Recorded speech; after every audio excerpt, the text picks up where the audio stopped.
If you're watching this video, chances are you've lost some money with NFTs. Maybe you've taken out an undefaultable loan and aped into a Kevin NFT, and now your wife won't let you see the kids. Yeah!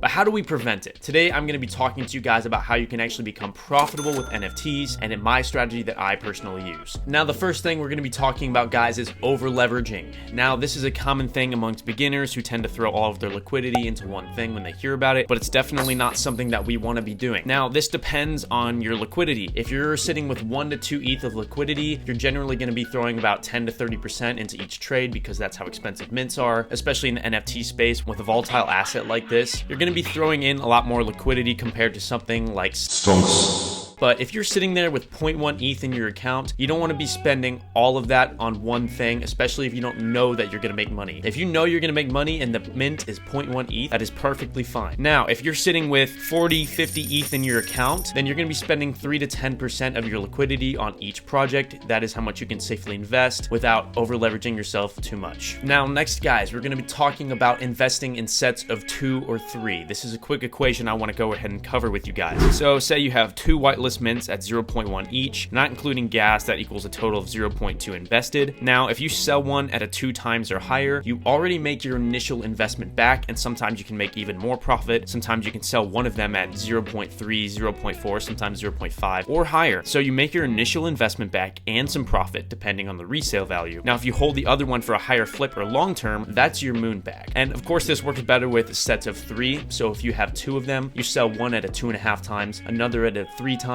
and then another can be your moon bag that can be a 7 or 10 times. You're not only going to cover your initial investment, but you're also going to make a lot more money consistently in the long term. Next, guys, we're going to be talking about a sales wall, which should be your exit point, preferably earlier, but this is the very latest that you can get out. Now, I'm looking at Loveless City Metro Pass. I personally sold this one at 0.35. It went up to 0.44 at its all-time high, but let's go ahead and hop over into the activity over here. And as you can see with these sales, they're all hours apart. An hour ago, 2 hours ago, 2 hours ago, yada yada, you get the point. Now, when you hit a sales wall, that's when the listings are outpacing the secondary sales. So that means there are more listings than there are people buying on secondary. That's when you want to get out of a project because it is subject to reversal. By reversal, I mean it's about to go. Oh my God! Meaning you're about to lose potential profit. That's what you want to be your exit point, and that's when you want to get out of there. Like I said, preferably earlier, but if this is the latest that you get out, that is absolutely fine. Just make sure you're getting out when you start to see that wall and you see those listings rise and those sales start to slow down. Now, guys, we're going to talk about small ROIs. Now, ROI means return on investment. It's the percentage you get back on top of your initial investment. Sometimes you're going to get a small ROI. It's not always going to be 2 times, 3 times, 5 times, 10 times. Sometimes you're going to get a 50%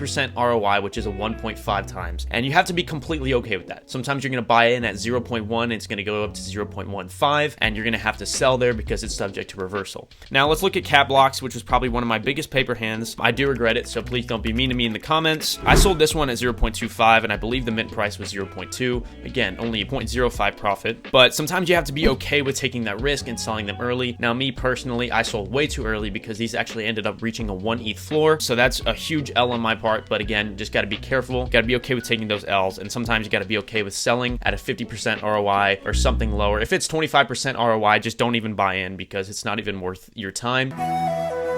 But sometimes you're going to have those 50 to 75 to 100% ROIs, which is perfectly normal. Most importantly of all is to join an alpha group if you can. This is going to be extremely advantageous for you. This is going to be how you get whitelist spots. You never want to be minting on public mint because you're basically blind going in, and that's not how we want to be with NFTs because they're so volatile. Now, with alpha groups, you get whitelist spots to different projects, which can put you in a position where you can see how they perform before you invest in them, which is where we want to be with NFTs. Now, right here, we've got the Zerk Pass alpha group, which I'm actually a moderator in. Now, right now, we're basically at capacity, but let me show you guys a little bit of what we're working with here. So right here, we've got whitelist giveaways, and now these are for some awesome projects. As you can see right here, we've got Kaiju Kongs, Doomboo, Space Boos. The list just goes on and on. Tons of whitelist giveaways that you can win whitelist spots for, and that's the type of position you want to be in with NFTs. Now, there are other alpha groups as well. There's Champs Only Pass, there's NFT Repsies, Den of Chads. Cancel your OnlyFans subscriptions and get yourself into into an alpha group,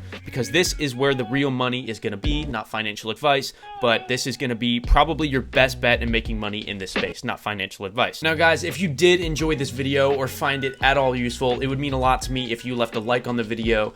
And if you want to see more videos like this, be sure to subscribe so you don't miss another upload from me. And without further ado, I will see you guys later. Just gonna stare into the camera.